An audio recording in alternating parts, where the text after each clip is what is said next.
Hai. Assalamualaikum semua. Okey, hari ini kita akan belajar 2.1 konsep asas JIRIM. Okey, mari kita tengok montaj cikgu dahulu ya.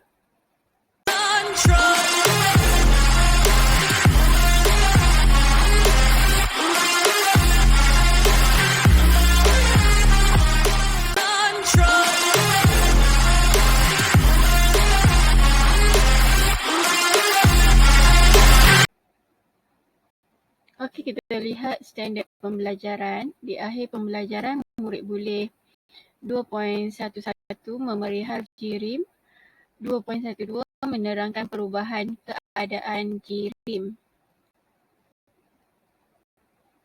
Kita lihat dahulu konsep asas JIRIM.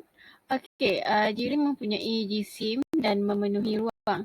Okey, contohnya 5 gram, 3 gram, okey, udara. Walaupun udara kita tak nampak, sedangkan udara mempunyai jisim, kita boleh isikan udara, okey, angin ke dalam belon, 2 belon, dan jika kita pecahkan salah satu belon yang masih terikat, okey, dia akan jatuh. Okey, menunjukkan udara juga mempunyai jisim dan memenuhi ruang.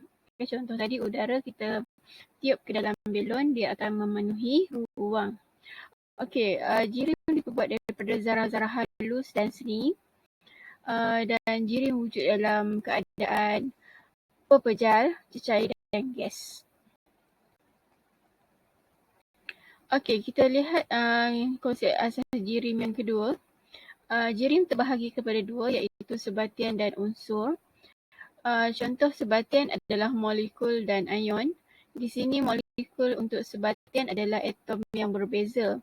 Okey, maksud molekul adalah lebih daripada satu atom. Okey, lebih daripada satu atom, dia 2 dan lebih. Dia terus termasuk dalam molekul. Okey, di sini molekul yang berbeza contohnya H2O, air. Air dalam istilah kimia H2O, ada H dan oksigen. Oksigen ada 2. Okey, bila berbeza dia adalah molekul. Okey, dan H2O atom yang berbeza ni dia termasuk dalam sebatian. Ion adalah unsur yang mempunyai charge, iaitu ion charge positif dan charge negatif. Okey, contoh ion adalah natrium klorida, kalium hidroksida. Okey, kalium klorida. Okey, dia ada logam dan bukan logam lah, senang nak ingat. Kita ada 2 nama, di hadapan logam dan di belakang bukan logam. Bercharge ya. Okey, seterusnya atom. Atom adalah unsur seni. Okey, dia paling seni. Paling seni maksudnya dia satu sahaja, satu unsur. Okey, dia adalah atom dan molekul yang sama lebih daripada 2. Okey, 2 atau lebih, dia termasuk dalam molekul. Contoh molekul yang sama adalah oksigen. Okey, oksigen O2. Dia termasuk dalam unsur. Okey, kategori unsur. Kita lihat seterusnya perubahan keadaan JIRIM.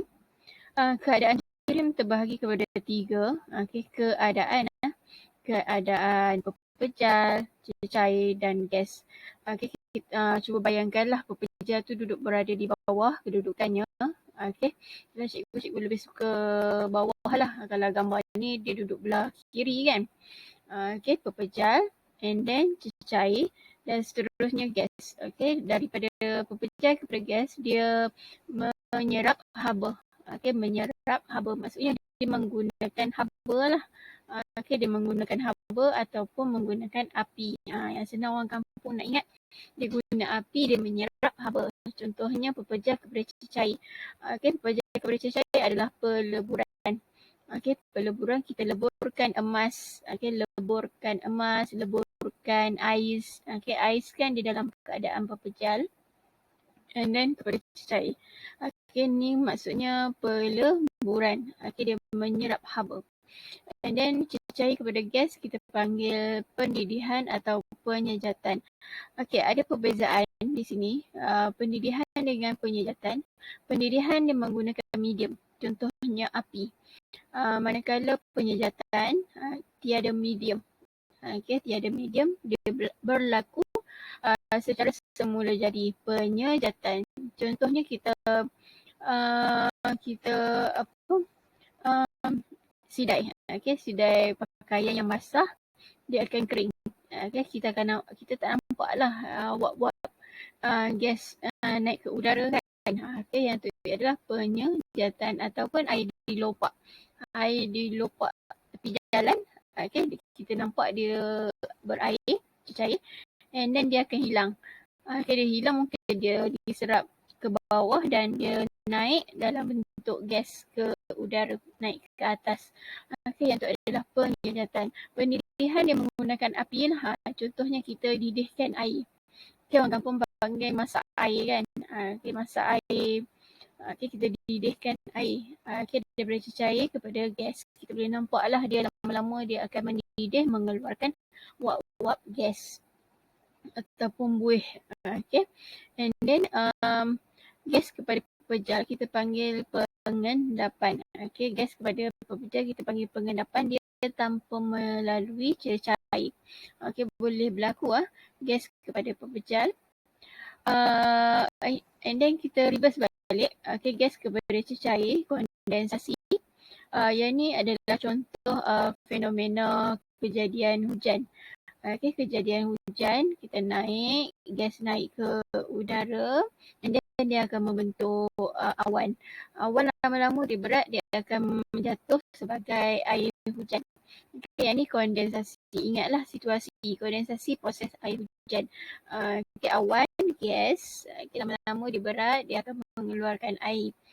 Gas kepada cecair, kondensasi. Cecair kepada pepejal, of course lah kita boleh ingat iaitu pembekuan. Kejadian kita buat ais. Kita masukkan air dalam bekas, masuk ke dalam freezer, and then dia lama-lama dia akan membeku. Yang reverse ni, yang warna kuning, yang ni adalah haba dibebaskan. Penyejukan ni haba dibebaskan. Kalau reverse balik lah daripada gas kepada cecair dan kepada pepejal. Yang ni adalah tenaga haba dibebaskan.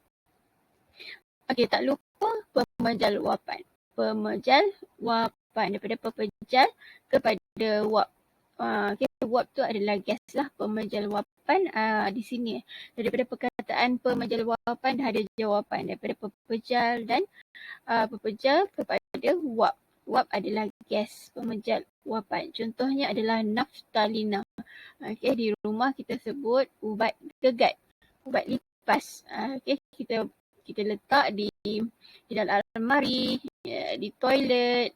Lama-lama dia mengecil, lama-lama dia hilang. Bukan dia jadi cecair. Dia akan beruap. Lama-lama dia mengecil sendiri.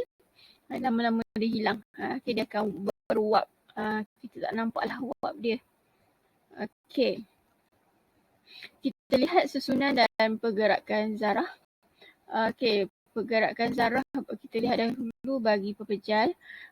Zarah-zarah pepejal rapat. Susunannya rapat dan teratur, boleh lihat di sini. Bila dia rapat dan teratur, daya tarikannya sangat kuat sebab dia pegang antara satu sama lain. Dan pergerakan zarah dia bergetar dan berputar pada kedudukan yang tetap. Boleh bayangkanlah bola yang rapat-rapat, dia tak dapat melantun, tak dapat